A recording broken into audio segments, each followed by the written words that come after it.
Hi, how are you? So, yeah, I've decided to share a very important experience in my life that I've only shared to a few people. The people I've shared to encouraged me to write about it, but it's such a very important experience to me that whenever I try to write it down, I get the perfectionist side of me and when you're in your perfectionist headspace, you can't put anything down. So I thought I'd share it intimately this way, um, and also because I just came from a teacher training for my new job, and for the first part, we've had this activity where we'd make a social media profile about ourselves and what's interesting about me that other people would be interested to know. And so I wrote about my experience on blindness. And I think that changed the vibe or the atmosphere of the training. It probably created something positive. So yeah, I thought it would be a good thing to share because definitely meditation has helped me cure my blindness. So, how did I get there? How did I get blind? Back in 2023, I was diagnosed with tuberculosis of the spine and I had to take in antibiotics for a year. If you know of the antibiotics medication, they're as big as your thumb. There are four kinds of antibiotics that you need to take in aside from the supplements. So I was really drugged then. And on the second month of the therapy, of drinking antibiotics, I started getting sensitive to light, daytime, fluorescent lamps, and stuff like that. And then after a week, I couldn't see from far. I got farsighted. So I was worried. And the following week, I couldn't see anything nearby. I could only see silhouettes. It's like looking through a mosquito net. It's very grainy. And so I went to an ophthalmologist and they checked my eyes and they said that there's actually no problem in the physical tests. They didn't see any problem about my eyes. So, of course, it was ascribed to the medicine that I was drinking. And then I've also started not being able to recognize colors. So I can partially see back then silhouettes and some colors, but uh, it's, I could say that,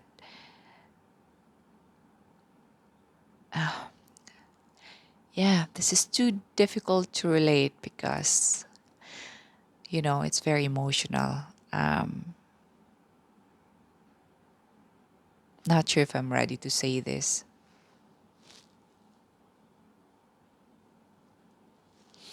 So, yeah, part of me experiencing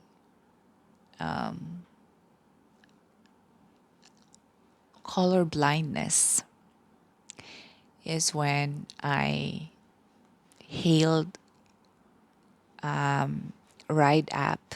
I mean, a ride, sorry. I hailed a ride through an app. Here in Vietnam, we have a bee bike.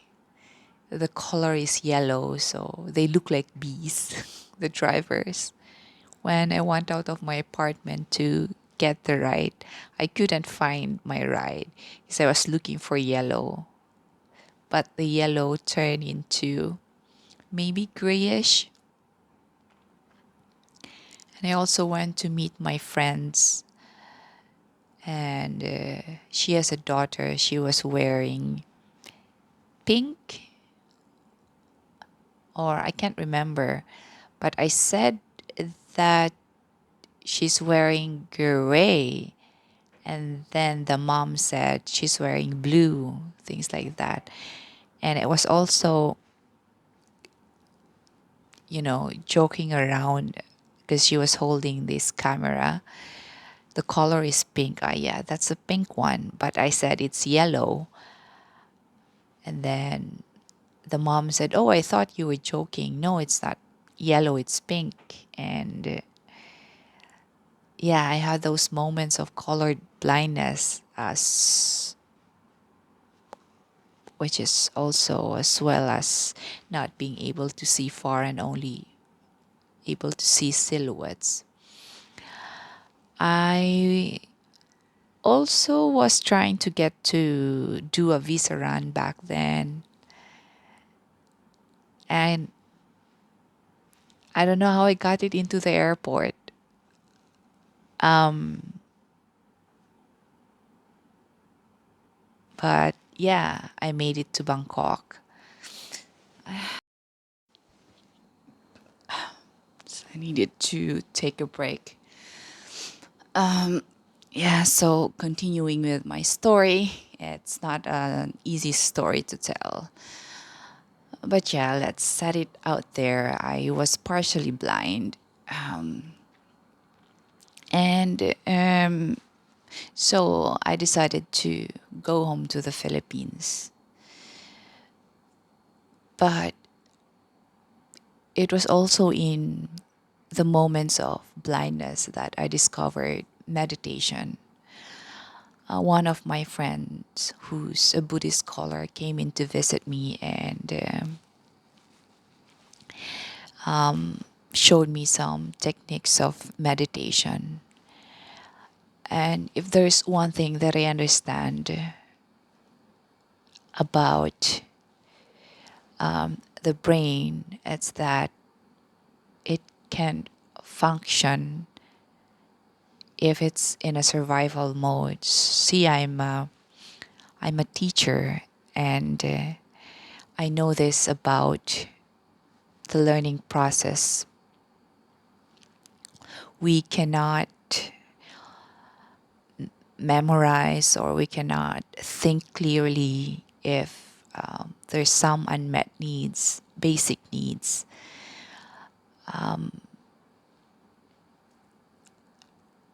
Like safety. Safety is a basic emotion need.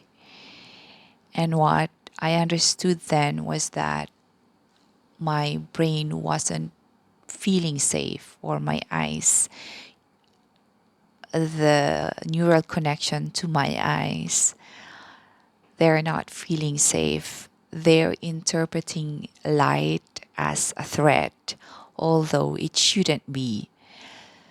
So, for the brain to be able to function at its optimal level, it needs to feel safe, to feel relaxed. And that's one thing that we do in the classroom to make students feel like they belong, and that they trust you. That's when they function best.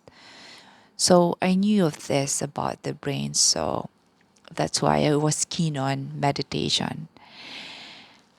And so, yeah, that's what I did. I used the meditation techniques that my friends taught me, as well as guided meditations that I could find in Spotify. So I would meditate morning, noon, and night. And I've had a lot of breakthroughs throughout that time of meditating. You get to realize a lot things that you wouldn't notice or you would push aside when you are just focusing about the day-to-day life.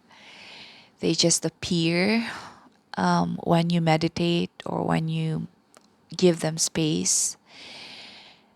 And so a lot of it are the pains in the past. And I knew that I had to soothe myself back then. I had to find ways to tell my brain that everything's going to be okay, or that this thing I'm worrying about is in the past. And so I've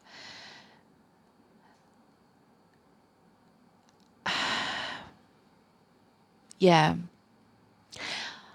I was told back then as well that because the situation of my eyes was severe compared to, other patients having tuberculosis.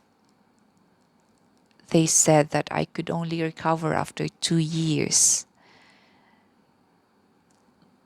And that worried me a lot. So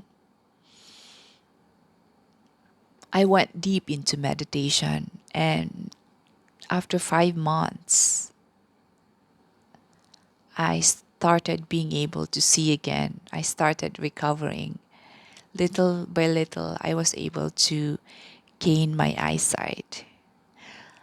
I think because I've processed a lot of my pain, I processed a lot of my anger, and that gave a lot of space for my brain to feel safe.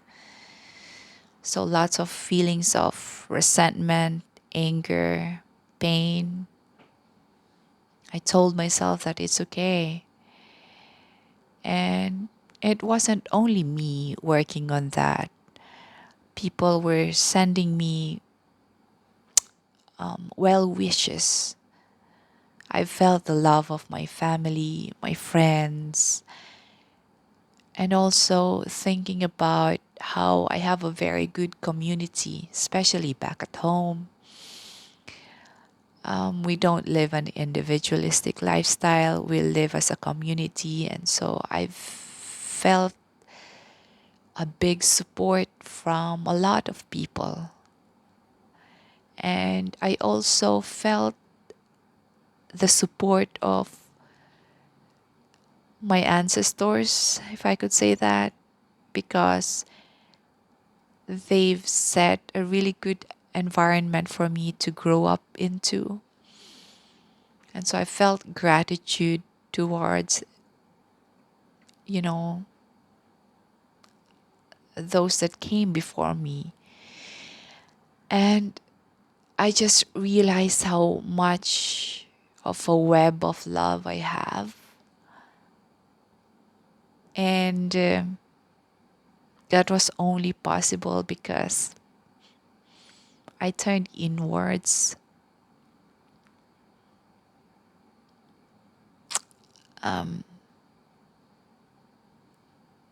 yeah, I am forever thankful to be able to get introduced to meditation. However, difficult the situation I've was placed into, to be able to find it, I wouldn't, you know, I I wouldn't go through another path. I felt like it was the perfect path for me, even if it called for blindness, it called for suffering. So many refer to this stage as the dark night of the soul. And it's when you realize a lot of things about your life, that life isn't just what appears in front of us, that it's made of a lot of things in the unconscious, our past, our dreams, the collective subconscious as well, our culture and how it shaped us.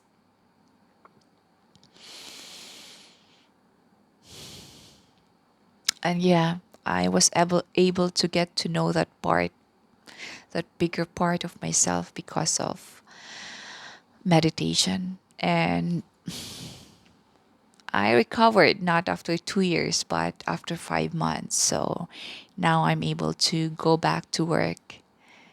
And good thing about it is that I found my purpose. I said back then that if I will be able to gain my eyesight, I would teach the blind. So I went to my university back in the Philippines and tried to enroll in special education, Masters of Education in Special Education. And